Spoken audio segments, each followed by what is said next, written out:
आज के इस विस्तृत चर्चा में हम जिन स्रोतों पर गौर कर रहे हैं ना, वो एक बहुत ही दिलचस्प और गहरी कहानी की तरफ इशारा करते हैं। बिल्कुल। मतलब इन दस्तावेजों का जो मुख्य विषय है वो है दुर्गा माँ के मंदिर में कृपा पाने वाले चोर की कहानी। सुनने में तो ये किसी लोक कथा जैसा लगता है। हाँ, पहली नजर में ऐसा ही लगता है, लेकिन ये चर्चा सिर्फ एक घटना का विवरण नहीं है। ये एक ऐसा सफर है जो एक घने जंगल, एक प्राचीन मंदिर और सोने के एक भारी घंटे से शुरू होता है और इंसान के सबसे गहरे और जटिल मनोवैज्ञानिक फैसलों तक जाता है। एकदम सही। इन स्रोतों में एक ऐसे चोर का जिक्र है जिसका एक रातों रात लिया गया निर्णय और फिर उस निर्णय से पलटने का जो साहस था ना, वो उसकी पूरी की पूरी जिंदगी को एक नई दिशा दे देता है। इस कहानी का जो सबसे आकर्षक पहलू है वो यही है। अगर हम इन स्रोतों का गहराई से विश्लेषण करें तो ये इंसान की अंतरात्मा, उसकी चरम मजबूरियों और सही रास्ता चुनने की उसकी आंतरिक ताकत का एक बहुत ही प्रासंगिक अध्ययन है। समाज अक्सर सही और गलत को बिल्कुल साफ तौर पर देखता है। या तो कोई व्यक्ति अच्छा है या फिर बुरा। बिल्कुल। ब्लैक एंड व्हाइट में। बिल्कुल। लेकिन ये स्रोत हमें उस धुंधले हिस्से में ले जाते हैं जहां एक इंसान परिस्थितियों के भारी दबाव में आकर वो फैसले लेता है जो शायद वो सामान्य स्थिति में कभी ना ले। और इस चर्चा का मूल उद्देश्य इसी जटिलता को समझना है। ये बहुत ही अहम बिंदु है। तो चलिए उस दृश्य से शुरुआत करते हैं जो हमारे स्रोत में बहुत ही विस्तार से बताया गया है। कहानी राजगढ़ नाम के एक नगर के बाहरी हिस्से से शुरू होती है, जहां वो घना जंगल था। हाँ, एक बहुत ही घना जंगल हुआ करता था और उसी जंगल के बीचों बीच स्थित था दुर्गा माँ का एक प्राचीन मंदिर। सुबह के समय तो वहां भक्तों की अच्छी खासी भीड़ रहती थी, पर शाम होते ही माहौल बदल जाता था। बिल्कुल। जैसे ही शाम ढलती थी, वहां का माहौल पूरी तरह से बदल जाता था। जंगली जानवरों और चोर डाकुओं का इतना खौफ था कि अंधेरा होने के बाद कोई भी उस मंदिर के आसपास जाने की हिम्मत नहीं करता था। वहां ना एक अजीब सा खौफनाक सन्नाटा पसर जाता था।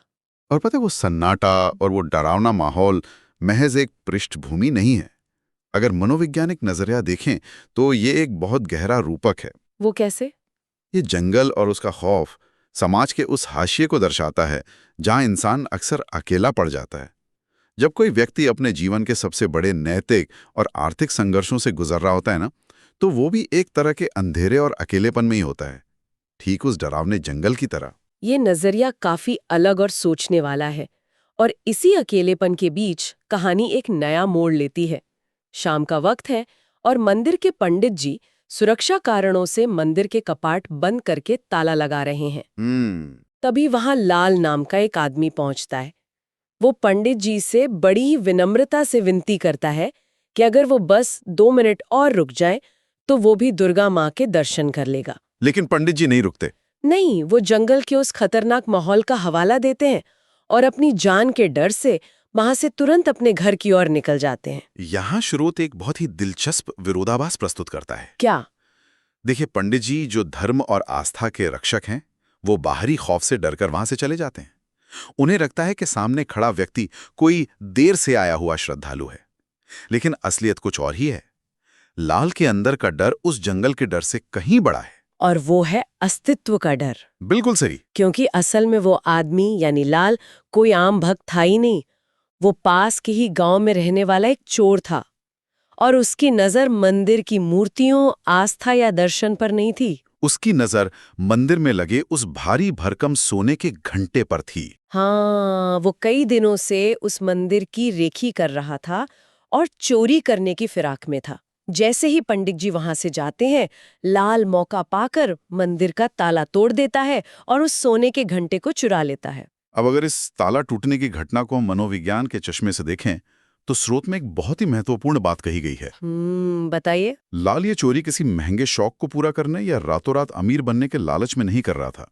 घंटे को चुराते समय उसके दिमाग में चल रहे विचार बहुत ही बुनियादी थे। हाँ, स्रोत बताता है कि वो सोच रहा था कि अगर उसने आज ये चोरी नहीं की तो उसकी पत्नी और दोनों बच्चों को उस रात भी भूखे पेट सोना पड़ेगा। यही वो क्षण है जो मूलभूत आवश्यकताओं के सिद्धांत को बहुत करीब से दर्शाता है। जो परिवार का पेट पालने की बुनियादी जरूरत ही पूरी ना हो रही हो, जब भूख का संकट सामने खड़ा हो, तो इंसान का दिमाग समाज के बनाए हुए नैतिक नियमों और कानूनों से परे जाकर सोचने लगता है। पर मैं यहाँ सोच रही थी, मतलब एक सवाल परेशान कर रहा है मुझे। जी, पूछिए। क्या हम महज इस आधार पर किसी अपराध को सही ठहरा सकते हैं कि वो मजबूरी में किया गया था? एक पिता अपने बच्चों को भूख से तड़पता हुआ नहीं देख सकता, ये बात समझ में आती है, लेकिन चोरी तो फिर भी चोरी है ना? ये एक बहुत ही वाजिब सवाल है और हमें ये स्पष्ट करना चाहिए कि ये कहानी या ये स्रोत अपराध को सही नहीं ठहरा रहे हैं। तो फिर क्या कह रहे हैं? ये उस अपराध के पीछे की संरचनात्मक विफलता को उजागर कर रहे हैं। जब व्यवस्था एक व्यक्ति को इतनी चरम गरीबी में ढकेल देती है कि उसके पास जीवित रहने के लिए अपराध के अलावा कोई विकल्प नहीं बचता, तो वो केवल उस व्यक्ति की नैतिक विफलता नहीं होती। वो समाज की भी विफलता है। बिल्कुल। लाल के लिए वो सोने का घंटा एक धार्मिक या पवित्र प्रतीक नहीं था, वो बस कुछ दिनों के भोजन का एक संसाधन था। ये स्थिति दर्शाती है कि कैसे गरीबी इंसान को उस दोहराए पर ला खड़ा करती है जहां उसे अपनी अंतरात्मा और अपने परिवार के अस्तित्व में से किसी एक को चुनना पड़ता है। ये सच में एक गहरी विडंबना है। और लाल ने उस रात अपने परिवार के अस्तित्व को चुना और घंटा चुरा लिया। वो मंदिर से वो भारी सोने का घंटा लेकर अपने घर की ओर निकल पड़ता है, लेकिन स्रोत में आगे जो लिखा है वो सच में चौंकाने वाला है। मैंने उम्मीद की थी कि वो उस घंटे को देखकर खुश होगा या उसे बेचने की कोई योजना बनाएगा, लेकिन ऐसा होता नहीं है। नहीं, इसके विपरीत जैसे जैसे वो घर की तरफ कदम बढ़ाता है, उसके भीतर एक अजीब सी बेचैनी शुरू हो जाती है। वो खुद से बात करने लगता है। वो सोचता है कि उसने इससे पहले भी कई बार चोरियां की हैं। हाँ, उसने बड़े बड़े अमीर सेठों के घर लूटे हैं, लेकिन उसका मन पहले कभी इस तरह से नहीं घबराया। वो खुद से सवाल करता है कि आज ऐसा क्या हो गया है कि उसका मन इतना बेचैन है। ये बेचैनी मनोविज्ञान में एक बहुत ही गहरे अंतर्द्वंद का संकेत है, जिसे हम संज्ञानात्मक असंगति कह सकते हैं। Cognitive dissonance.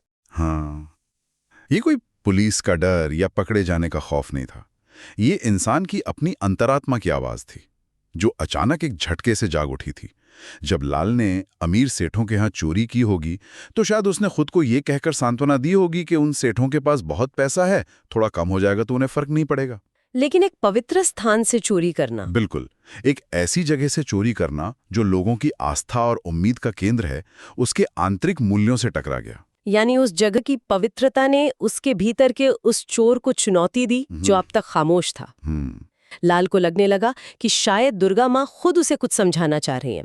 उसे लगा कि वो ये घंटा नहीं चुरा सकता।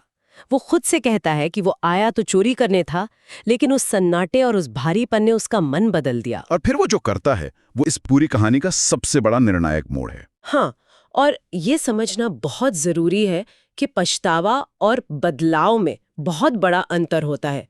पछतावा कोई भी कर सकता है, लेकिन उस पछतावे को एक ठोस कदम में बदलना बहुत कम लोग कर पाते हैं। सही कहा। और लाल ने वही ठोस कदम उठाया। वो अपने कदमों को वापस मोड़ लेता है। वो वापस उस डरावने सुनसान जंगल से होते हुए मंदिर जाता है और उस बेशकीमती सोने के घंटे को वापस उसी जगह रख देता है जहां से उसने उसे उठाया था। ये कोई छोटी बात नहीं है। बिल्कुल नहीं। वो खाली हाथ अपने उस घर की ओर लौटने का फैसला करता है जहां उसके बच्चे भूखे हैं। लेकिन बात सिर्फ घंटे को वापस रखने तक सीमित नहीं रहती। वो वहां खड़े होकर एक बहुत ही बड़ा और मुश्किल संकल्प लेता है। वो वादा करता है कि वो आज के बाद कभी चोरी नहीं करेगा। इस घटना में एक और बहुत ही सूक्ष्म लेकिन महत्वपूर्ण बात छिपी है। लाल ने सिर्फ अपनी गलती की माफी नहीं मांगी, उसने अपनी मजबूरी और अपनी कमजोरी को पूरी तरह से स्वीकार किया। स्रोत में स्पष्ट रूप से बताया गया है कि लाल प्रार्थना करते हुए कहता है, मैं बहुत गरीब हूँ, अपने परिवार का पालन पोषण सिर्फ इन चोरी के रुपयों से ही करता आया हूँ, मेरी सहायता करना माँ, दोबारा मैं अपना रास्ता भटक ना जाऊं। ये ना एक असाधारण रूप से परिपक्व प्रार्थना है। ये परिपक्व कैसे है? मतलब लोग तो अक्सर भगवान से रातों रात अमीर बनने या कोई गड़ा हुआ खजाना मिलने की प्रार्थना करते हैं। ठीक इसीलिए ये परिपक्व है। लाल ने कोई चमत्कार नहीं मांगा, उसने अपनी समस्या का कोई जादुई समाधान नहीं मांगा। उसने स्वीकार किया कि वो कमजोर है और परिस्थितियां उसे फिर से गलत रास्ते पर धकेल सकती हैं। वो अपनी सच्चाई से भाग नहीं रहा था। बिल्कुल, इसलिए उसने सही रास्ते पर टिके रहने की ताकत और ईमानदारी से मेहनत करने के अवसर की प्रार्थना की। वो एक तरह से अपने पुनर्वास की मांग कर रहा था। ये एक सच्ची जागृति का लक्षण है, जहां व्यक्ति समस्या की जड़ यानी अपनी गरीबी से लड़ने के लिए सही साधन की तलाश करता है, ना कि किसी शॉर्टकट की। ये बात सच में सोचने पर मजबूर करती है कि सही दिशा में बढ़ाया गया एक छोटा सा कदम कितनी बड़ी तब्दीली ला सकता है। अब स्रोत कहानी के अगले हिस्से की ओर बढ़ता है, जहां नियति या कहें कि अवसर का खेल शुरू होता है। वो सुंदर सेठ वाला हिस्सा? हाँ, उधर लाल अपनी अंतरात्मा की आवाज सुनकर ये प्रार्थना करता है और दूसरी तरफ एक बहुत ही अमीर भक्त जिनका नाम सुंदर सेठ था, उन्हें दुर्गा माँ के दर्शन होते हैं। माँ सुंदर सेठ को एक विशेष कार्य सौंपती हैं। वो कहती हैं कि पास के गांव में लाल नाम का एक गरीब आदमी अपने परिवार के साथ रहता है और सेठ को उसके पास जाके उसकी मदद करनी है। यहाँ इस बात का विश्लेषण करना बहुत जरूरी है कि वो मदद किस प्रकार की थी। क्या मतलब है आपका? स्रोत के अनुसार निर्देश ये नहीं था कि सुंदर सेठ जाकर लाल को सोने के सिक्के दे दें या उसकी गरीबी हमेशा के लिए मिटा दें। निर्देश ये था कि सेठ को लाल की मदद करनी है, जिससे वो मेहनत करके अपना घर चला सके। अच्छा, ये दान बनाम अवसर का एक बहुत ही शानदार उदाहरण है। तो क्या इसका मतलब ये है कि अगर उसे सिर्फ पैसे दे दिए जाते तो उसका वो जो संकल्प था वो कमजोर पड़ सकता था? 100%। जब किसी व्यक्ति को बिना मेहनत के कुछ मिल जाता है तो वो उसकी मानसिकता को नहीं बदलता। लाल ने ईमानदारी का जो कदम उठाया था, उसका परिणाम उसे ख्यात के रूप में नहीं मिल सकता था। उसे मेहनत करने की जरूरत थी। उसे अपनी मेहनत और अपने पसीने से अपना सम्मान वापस पाना था। इसलिए अवसर के रूप में मिली मदद ने उसे अपनी गरिमा वापस पाने का मौका दिया।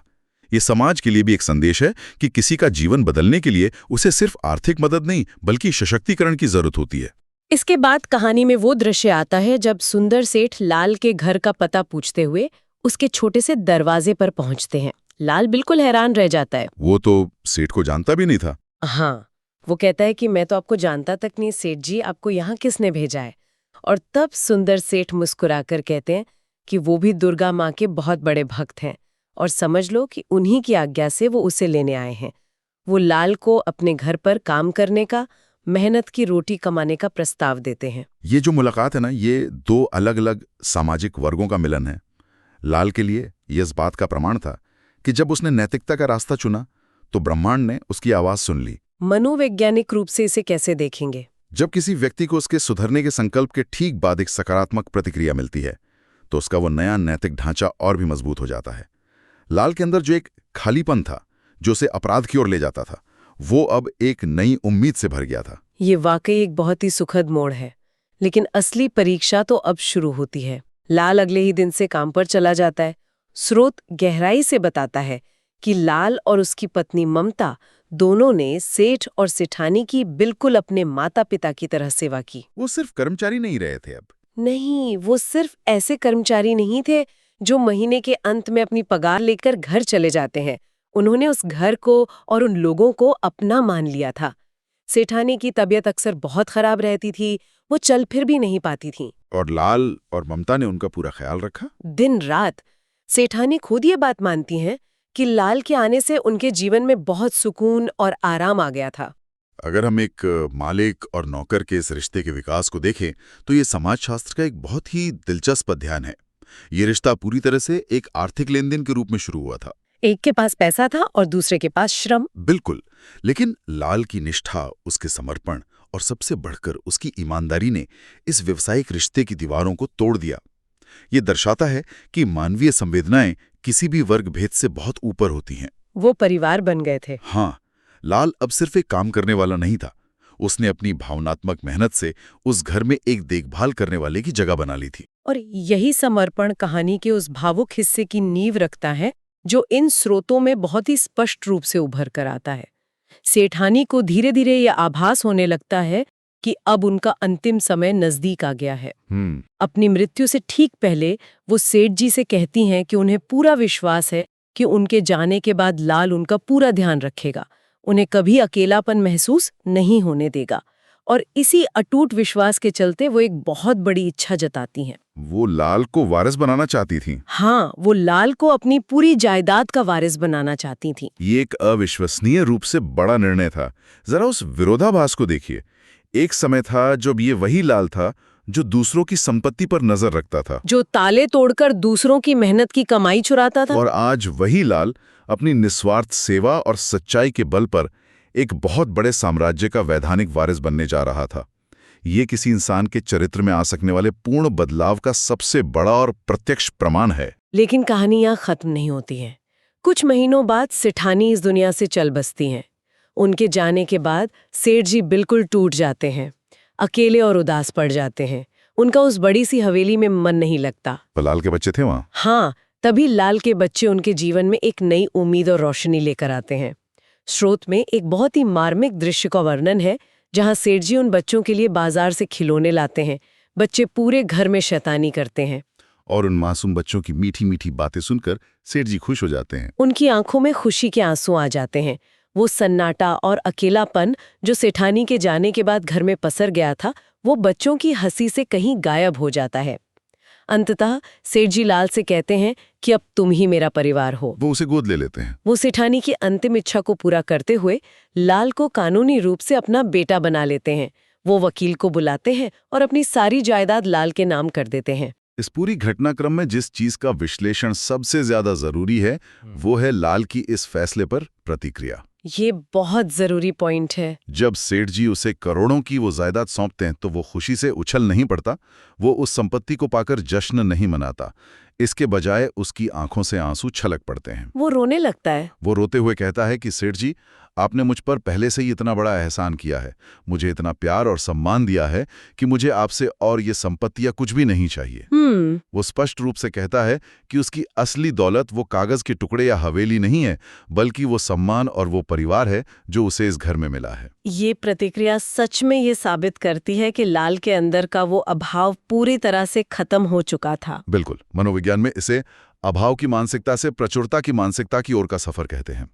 जो व्यक्ति कभी पेट भरने के लिए चोरी करता था, आज जब उसके सामने बेहिसाब दौलत रखी है तो वो उसे ठुकरा रहा है, क्योंकि उसे वो चीज मिल गई है जो दौलत से कहीं बड़ी है। आत्मसम्मान और अपनेपन का एहसास। ये एक बहुत ही शक्तिशाली विचार है। लाल ने सिर्फ जायदाद को नहीं अपनाया, बल्कि उसने एक सच्चे बेटे का फर्ज भी पूरी शिद्दत से निभाया। स्रोत के अंत में ये साफ तौर पर बताया गया है कि सेठ जी ने अपनी जिंदगी के आखिरी वक्त में अपने घर में बेटे, बहू और पोता पोती का पूरा सुख देखा, जिसकी उन्होंने शायद कभी उम्मीद भी नहीं की होगी। हाँ, और जब सेठ जी का अंतिम समय पूरा हुआ तो लाल ने एक सगे और बड़े बेटे की तरह पूरे विधि विधान से उनका अंतिम संस्कार भी किया। कहाँ वो जंगल के अंधेरे में एक मजबूर, हताश और डरा हुआ छोड़ था, और कहाँ वो अपनी मेहनत और ईमानदारी से एक इतना जिम्मेदार इंसान बन गया। बिल्कुल। इन सभी बातों का निचोड़ हमें एक बहुत ही महत्वपूर्ण और सकारात्मक निष्कर्ष पर लाता है। समाज में अक्सर एक बहुत ही कठोर धारणा बनी होती है कि इंसान का चरित्र कभी नहीं बदल सकता। जो एक बार गलत रास्ते पर चला गया वो हमेशा वहीं रहेगा। ऐसी बातें हम अक्सर सुनते हैं, लेकिन ये स्रोत और ये पूरा घटनाक्रम इस रूढ़िवादी धारणा को पूरी तरह से ध्वस्त कर देता है। यह हमें सिखाता है कि इंसान के अंदर हमेशा बदलाव की, सुधार की गुंजाइश बाकी रहती है। अगर सही इरादा हो, अपनी गलती मानने का साहस हो और सबसे जरूरी सुधरने का एक अवसर मिले, तो कोई भी इंसान अपनी जिंदगी और अपना भविष्य पूरी तरह से बदल सकता है। लाल की असली जीत वो संपत्ति नहीं थी जो उसे कहानी के अंत में मिली। उसकी सबसे बड़ी जीत वो सुकून था। हाँ, वो सुकून और वो आज़ादी जो उसे उस रात वो सोने का घंटा वापस रखने पर महसूस हुई थी। इस पूरी चर्चा को समेटते हुए मैं कहूंगी कि ये सफर बस एक मंदिर का ताला टूटने से शुरू हुआ था, एक बहुत ही डरावने, नकारात्मक और मजबूरी से भरे मोड़ पर। लेकिन इसका अंत एक गहरे विश्वास, सच्चाई और एक बिना किसी खून के रिश्ते वाले लेकिन प्यार से भरे नए परिवार के निर्माण के साथ हुआ। ये सच में प्रेरणादायक है कि कैसे हमारी नीयत और हमारे छोटे छोटे फैसले हमारे पूरे नसीब की दिशा तय कर सकते हैं। और साथ ही ये भी कि कैसे हमारी अंतरात्मा हमें हमेशा सही रास्ता चुनने का संकेत देती रहती है। वो आवाज कभी मरती नहीं है, बस जरूरत होती है तो उस शोरगुल के बीच उस धीमी आवाज को सुनने और उस पर अमल करने के साहस की। तो आज के इस गहन चर्चा का अंत एक बहुत ही अहम और गहरे विचार के साथ होता है।